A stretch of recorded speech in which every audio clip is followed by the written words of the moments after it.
सभी विद्यार्थियों का हिंदी ज्ञान दर्शन यूट्यूब चैनल में स्वागत है। Good evening. मैं श्रीमती सुप्यार कुमारी, हिंदी व्याख्याता, गवर्नमेंट स्कूल। माध्यमिक शिक्षा बोर्ड द्वारा 40% पाठ्यक्रम कम किया गया है। इसके पश्चात पूर्णतः पाठ्यक्रम किसी भी चैनल पर उपलब्ध नहीं हो रहा है। बार बार विद्यार्थियों द्वारा ये शिकायत हो रही है और वो इस परेशानी से जूझ रहे हैं कि हिंदी साहित्य व हिंदी अनिवार्य का सिलेबस कहीं नहीं मिल रहा है, पढ़ने की पूरी सामग्री उपलब्ध नहीं हो रही है। इसको ध्यान में रखते हुए ज्ञान दर्शन चैनल यूट्यूब का निर्माण किया गया है। इस पर आपको कक्षा 12 हिंदी अनिवार्य व हिंदी साहित्य का संपूर्ण कोर्स करवाए जाने की कोशिश की जाएगी। आज हम हिंदी साहित्य का संक्षिप्त इतिहास बुक में आधुनिक काल पर चर्चा करेंगे। वैसे तो आधुनिक काल को 5 भागों में विभाजित किया गया है। पहला है भारतेंदु युग, दूसरा है महावीर प्रसाद द्विवेदी के नाम पर द्विवेदी युग, तीसरा है छायावादी युग और इसके बाद में प्रगति प्रयोगवाद और फिर नई कविताएं। भारतेंदु युग का जन्म 1850 ईस्वी में हुआ और उसी के आधार को मानते हुए 1857 से 1900 ईस्वी तक का जो समय है उसको भारतेंदु युग का नाम दिया गया अथवा उसको पुनर्जागरण काल भी कहा जाता है। इसके बाद में 2 नंबर पे महावीर प्रसाद द्विवेदी के नाम पर द्विवेदी युग पड़ा। वो 1900 से शुरू होके 1920 तक होता है। इसमें महावीर प्रसाद द्विवेदी की सरस्वती पत्रिका 1903 जो कि बहुत ही इम्पोर्टेंट है और इसके बाद में छायावादी है, उसमें 4 प्रमुख आधार स्तंभ कवियों का उल्लेख किया गया है जिसमें जयशंकर प्रसाद, सूर्यकांत त्रिपाठी निराला और सुमित्रानंद जी व महादेवी वर्मा।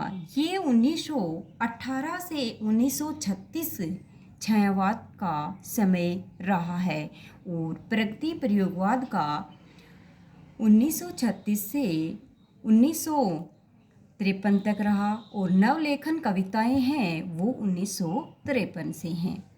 तो आज हम भारतेंदु युग पे थोड़ी सी चर्चा करेंगे। भारतेंदु युग अथवा पुनर्जागरण काल का उदय हिंदी कविता के लिए नवीन जागरण के संदेशवाहक युग के रूप में हुआ था। और स्टूडेंट्स, आपसे ये एक गुजारिश है कि साथ साथ में नोट्स बनाना शुरू करें, क्योंकि जैसे जैसे आप लिखते जाएंगे, मेरे साथ अभ्यास करेंगे तो आपको याद भी रहेगा और लिखने की प्रैक्टिस भी होगी। आचार्य रामचंद्र शुक्ल ने भारतेंदु हरिश्चंद्र का जन्म 1850 ईस्वी और उनकी मृत्यु 1885 अर्थात ये बहुत ही अल्प आयु में शौर्य सिधार गए यानी 35 वर्ष। और इनका रचना काल की दृष्टि में रखकर यानी आचार्य रामचंद्र शुक्ल ने इनका संवत 1925 से 1950 की अवधि को नई धारा अथवा प्रथम उत्थान की संज्ञा दी है। भारतेंदु युग में इनकी जो विशेषताएं हैं वो इस प्रकार हैं। प्रमुख जो प्रवृत्तियां हैं यानी मातृभूमि प्रेम, स्वदेशी वस्तुओं का विहार, गौरक्षा, बाल विवाह निषेध, शिक्षा प्रसार का महत्व, मद्य निषेध, भ्रूण हत्या की निंदा आदि प्रमुख विषय थे। इस काल में राष्ट्रीयता की भावना का उदय हुआ।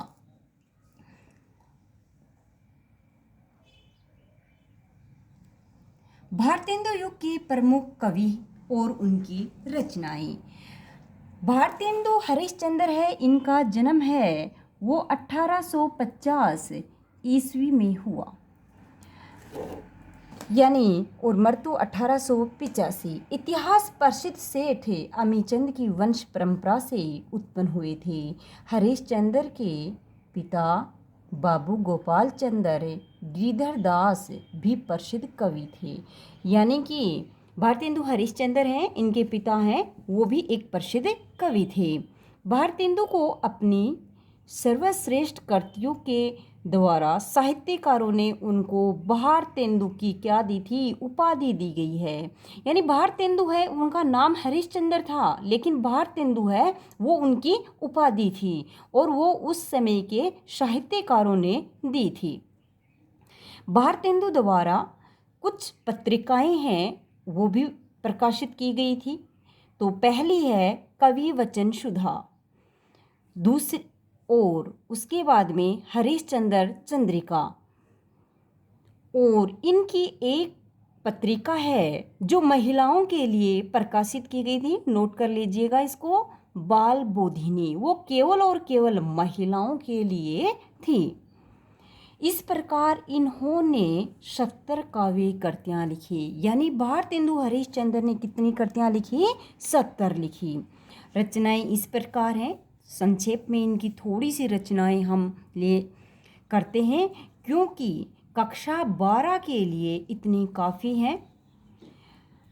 ये भी जो निबंधात्मक क्वेश्चन आते हैं उनके लिए। प्रेम मालिका, प्रेम सरोवर, गीत गोविंदानंद, वर्षा विनोद, प्रेम फुलवारी, वेणुगीति इत्यादि प्रमुख हैं। इनकी रचनाओं में राष्ट्रीयता का भाव विद्यमान है। इनके बाद दूसरे नंबर के जो भारतेंदु मंडल के प्रमुख कवि हैं उनमें एक नंबर पे भारतेंदु हरिश्चंद्र आएंगे, जिनका जन्म 1850 में होता है। क्रम से सीक्वेंस से याद कीजिएगा। 2 नंबर पे बद्री नारायण चौधरी प्रेमघन, यानी कौन है, बद्री नारायण चौधरी प्रेमघन, 1855 से 1923, यानी 55 में जन्म होता है और 1923 में मृत्यु। भारतेंदु मंडल की कवियों में बद्रीनारायण चौधरी प्रेमघन जी का प्रमुख स्थान है। इनका जन्म है वो उत्तर प्रदेश के मिर्जापुर के एक ब्राह्मण परिवार में हुआ। प्रेमघन जी ने साप्ताहिक जो पत्र है वो है नागरी नृत्य, यानी याद रखिएगा नागरी नृत्य, और इनकी जो मासिक पत्रिका थी वो थी आनंद कादम्बनी। क्या थी, आनंद कादम्बनी, याद कीजिएगा इसको, इम्पोर्टेंट है ये। इनकी कविताओं में श्रृंगारिकता के साथ साथ जातीयता, यानी क्या क्या विशेषता हैं, श्रृंगारिकता के साथ साथ जातीयता, समाज दशा और देश प्रेम की अभिव्यक्ति हुई है। इनकी कविताओं में राष्ट्रीयता की भावना की लहर भी विद्यमान है। यानी इससे पहले जो रीतिकाल चल रहा था उसमें केवल और केवल श्रृंगार की बातें की जा रही थी। केवल 1-2 कवि ही थे, जैसे भूषण हैं, ऐसे कवि थे जो वीर रस से परिपूर्ण कविताओं की रचना करते थे। लेकिन भारतेंदु युग में यानी राष्ट्रीयता की भावना है वो प्रमुख रूप से हमें देखने को मिलती है। इनकी जो इम्पोर्टेंट रचनाएं हैं, महत्वपूर्ण हैं, वो देखिए, जीरण जनपद, आनंद अरुणोदय, धार्मिक हर्षादर्श, मयंक महिमा, अलौकिक लीला, वर्षा विनोद इत्यादि प्रमुख कृतियां हैं।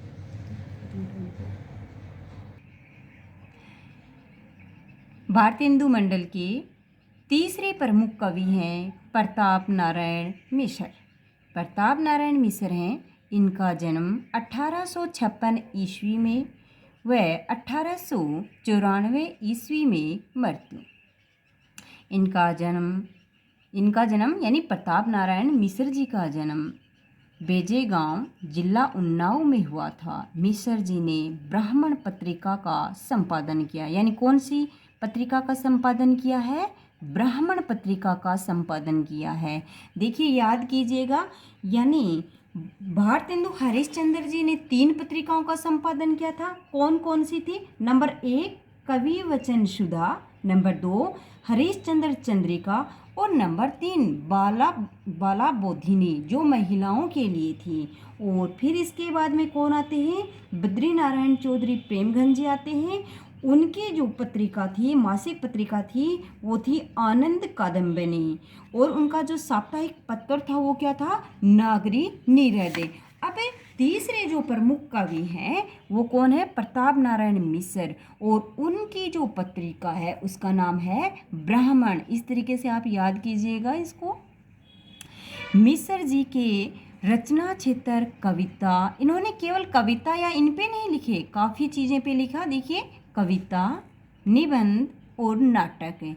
मिश्र जी ने प्रेम की तुलना में समसामयिक देश दशा, यानी उस समय की जो राजनीतिक स्थिति क्या थी, ऐतिहासिक क्या थी, धरातल पे क्या हो रहा था, वो सबके सामने लाना चाहते थे। इसलिए समसामयिक देश दशा और राजनीतिक चेतना का वर्णन किया। क्योंकि इनका जन्म कब होता है? 1856 और मृत्यु कब होती है? 1894 में। यानी कि उस समय स्वतंत्रता हमें नहीं मिली थी, इसलिए जो अत्याचार हो रहा था उसका, यानी समसामयिक वर्णन अपनी कविताओं, नाटक और निबंधों के माध्यम से किया। इनकी रचनाएं हैं, प्रमुख रचनाएं हैं प्रेम पुष्पावली, मन की लहर, लोकोक्ति शतक और श्रृंगार विलास आदि प्रमुख रचनाएं हैं। प्रताप नारायण मिश्र जी हास्य व्यंग्य कविताओं में भी अग्रणी स्थान है।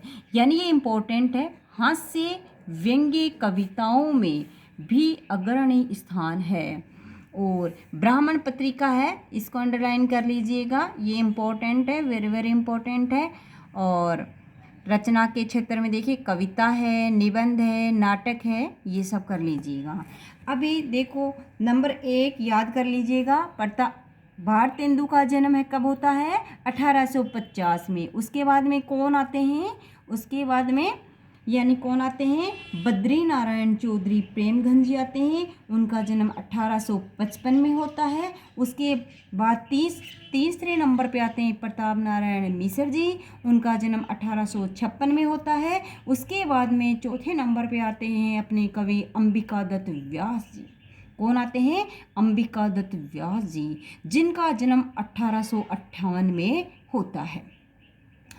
अंबिका दत्त व्यास जी काशी निवासी कवि दुर्गादत्त व्यास के पुत्र थे।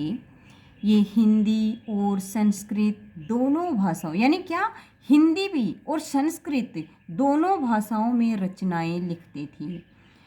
अंबिका दत्त व्यास जी ने पीयूष प्रभा पत्रिका का संपादन भी किया। देखिए, सभी अपनी अपनी अलग अलग पत्रिकाओं का संपादन कर रहे हैं। अपने जो भारतेंदु युग मंडल के जो चौथे कवि हैं अंबिका दत्त व्यास जी, उन्होंने भी कौन सी पत्रिका का संपादन किया है? पीयूष प्रभा का। कौन सी का किया है? पीयूष प्रभा का संपादन किया है। इनकी भारतीय संस्कृति में गहन आस्था थी। इन्होंने सरल और कोमल कांत पदावली के प्रयोगों को प्रमुखता यानी वरीयता दी, महत्वपूर्ण थी। रचनाएं हैं इनकी पावस पचासा, शुकवि सतसई। ये शुकवि सतसई, होरी, वेरी वेरी इम्पोर्टेंट रचनाएं हैं। सुकवि सतसई, होरी इत्यादि ब्रज भाषा में रचित रचनाएं हैं। इनका कंसवध यानी बहुत ही इम्पोर्टेंट है ये, इनकी कंसवध जो रचना है और वो पूर्ण नहीं हो पाई, अपूर्ण रह गई नामक ये खड़ी बोली प्रबंध काव्य की रचना भी आरंभ की थी। देखिए, खड़ी बोली में पद्य यानी कविताओं की रचना कौन से युग में होती है? द्विवेदी युग में होती है। इसलिए ये अंबिका दत्त व्यास जी इसलिए इम्पोर्टेंट है क्योंकि पद्य की रचनाएं हैं, जो कविता है उनमें खड़ी बोली का प्रयोग भी इन्होंने किया है। आरंभ की थी किंतु 3 सर्ग ही पूर्ण कर पाई। इसके बाद में अपने अगले जो कवि हैं इस मंडल के, भारतेंदु मंडल के, उनका नाम है राधा कृष्ण दास। क्या नाम है? राधा कृष्ण दास। भारतेंदु हरिश्चंद्र के फुफेरे भाई राधा कृष्ण दास, इनका जन्म होता है 1865 और मृत्यु होती है 1907। यानी महादेवी वर्मा का 1907 में जन्म होता है, तो याद रख लीजिएगा। यानी वो छायावादी कवयित्री है एकमात्र, तो उसको याद रखना। अपने 4 आधार स्तंभ हैं। तो आगे चलेंगे तो अगले वीडियो में, यानी 3-4, इसके बाद 3-4वें नंबर पे जो क्रम से वीडियो आएगा उसमें आएगा छायावाद। तो वहाँ 1907 में किसका जन्म होता है? महादेवी वर्मा का जन्म होता है। तो इसका जन्म है 1865 में होता है। किसका? राधा कृष्ण दास का। और मृत्यु कब होती है? 1907 को। यहाँ नोट कर लीजिएगा। यानी इनकी मृत्यु होती है और जन्म किनका होता है? छायावादी कवयित्री महादेवी वर्मा जी। ये बहुमुखी प्रतिभा के धनी थे। इनकी कविताओं में, अंडरलाइन कीजिएगा, भक्ति, श्रृंगार और समकालीन सामाजिक राजनीतिक चेतना को विशेष स्थान दिया गया, यानी विशेष स्थान प्राप्त था। यानी इन्होंने भी अपनी रचनाओं में किनको शामिल किया? समकालीन सामाजिक राजनीति के। और यानी प्रताप नारायण मिश्र जी हैं, उन्होंने भी उन्हीं को किया। अंबिका दत्त व्यास जी ने भी किया। यानी लगभग समकालीन सामाजिक जो व्यवस्थाएं चल रही थी उन पे इनका ध्यान ज़्यादा था। राधा कृष्ण दास जी की प्रमुख रचनाएं देख लीजिएगा। भारत बारहमासा और देश दशा। यानी पहली रचना का नाम है भारत बारहमासा, दूसरी है देश दशा। समसामयिक भारत के विषय में उनकी प्रसिद्ध कविताएं हैं। इनकी कुछ कविताओं में राधा कृष्ण दास ग्रंथावली में संकलित हैं। यानी कुछ कविताएं राधा कृष्ण दास ग्रंथावली के नाम से संकलित हैं। और इन्होंने खड़ी बोली और ब्रज भाषा में कविताएं लिखी। यानी भारतेंदु मंडल की प्रमुख भाषा है वो क्या रही है? ब्रज भाषा रही है, जबकि खड़ी बोली है वो द्विवेदी युग की रही है।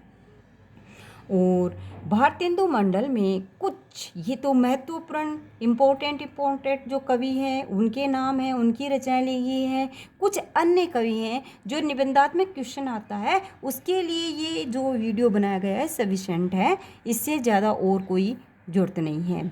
नवीन चतुर्वेदी, थोड़ा इन कवियों को आप नाम लिख लीजिएगा और याद कर लीजिएगा। रचनाएं सिर्फ इन कवियों की ही याद कर लीजिएगा, काफ़ी है। नवनीत चतुर्वेदी, इनका जन्म होता है 1868 और मृत्यु होती है 1919। और इनकी इम्पोर्टेंट एक रचना है, मैं जो इम्पोर्टेंट रचनाएं हैं उनके नाम आपको नोट करवा देती हूँ। कुब्जा पचीसी, क्या नाम है? कुब्जा पचीसी। दूसरे हैं गोविंद गिल्ला भाई, जिनकी रचना का नाम है श्रृंगार सरोजिनी। क्या नाम है? श्रृंगार सरोजिनी। और दूसरी रचना है पावस पयोनिधि। क्या नाम है? पावस पयोनिधि। तीसरे जो इसमें अन्य कवियों में आते हैं दिवाकर भट्ट, उनकी रचना का नाम है नक्शिक। आपके ये जो सन है ये याद नहीं रहे इन रचनाओं के कि कब प्रकाशित हुई, तो आप याद ना कीजिए, सिर्फ रचनाओं के नाम ही याद कर लें। दिवाकर भट्ट की रचना है नक्शिक और दूसरी है नवोदार्तम। गुलाब सिंह, यानी अगले कवि हैं गुलाब सिंह और उनकी रचना है प्रेम सतसई। क्या नाम है रचना का? प्रेम सतसई। एक बार आज हम फिर देख लेते हैं कि रिवीजन कर लेते हैं, दोहरा लेते हैं कि कौन से कवि हमें भारतेंदु मंडल में शामिल किए हैं। तो नंबर 1 पे भारतेंदु हरिश्चंद्र, इनका जन्म कब होता है? 1850 ईस्वी में होता है। और फिर इसमें इम्पोर्टेंट चीज़ें क्या क्या हैं, यानी इनकी 3 पत्रिकाएं हैं और भारतेंदु नाम की जो उपाधि है वो उस समय के साहित्यकारों ने दी थी। फिर उसके बाद में बद्रीनारायण चौधरी प्रेमगंज जी आते हैं, उनका जन्म 1855 में होता है और उन्होंने मासिक जो पत्रिका लिखी उसका नाम था आनंद कादम्बिनी। क्या नाम है? आनंद कादम्बिनी। और साप्ताहिक जो पत्र है उसका नाम है नागरी नीरद। क्या नाम है? नागरी नीरद। और उसके बाद में प्रताप नारायण मिश्र आते हैं, तो इनके पत्रिका का नाम है ब्राह्मण। और अंबिका दत्त व्यास जी हैं, तो इनका जन्म होता है 1858 में। और इन्होंने पीयूष प्रवाह नामक पत्रिका है उसका संपादन किया था। इस प्रकार फिर राधा कृष्ण जी हैं, ये 1865 में। फिर बाकी के जो कवि हैं वो अन्य कवियों में आ जाएंगे, जैसे नवनीत चतुर्वेदी हैं, गोविंद गिल्ला भाई है, दिवाकर भट्ट है, गुलाब सिंह है। आज के इस वीडियो में हम इतना ही पढ़ेंगे, और कल से यानी आज से ही हम कल सुबह यानी सुबह हमेशा लाइव आने के लिए 7:30 AM से 8 बजे तक हम पढ़ेंगे। और लाइव आ जाना, बता देना आपके क्या क्या समस्याएं हैं, उनका समाधान अपन मिलके करेंगे। और अपना सबका ये यूट्यूब चैनल है और इसका नाम है हिंदी ज्ञान दर्शन यूट्यूब चैनल। इसको लाइक व सब्सक्राइब करना न भूलें, और अपने सभी क्लासमेट जो भी विद्यार्थी हैं उन तक पहुंचाने की कोशिश करें, क्योंकि अपन इस यूट्यूब के माध्यम से पूरा सिलेबस है वो कवर करने की कोशिश करेंगे हमेशा। और जो जो आप पढ़ना चाहते हैं वो लाइव क्लास लेना सुबह, और उसमें बता देना मेरे को। धन्यवाद सभी को।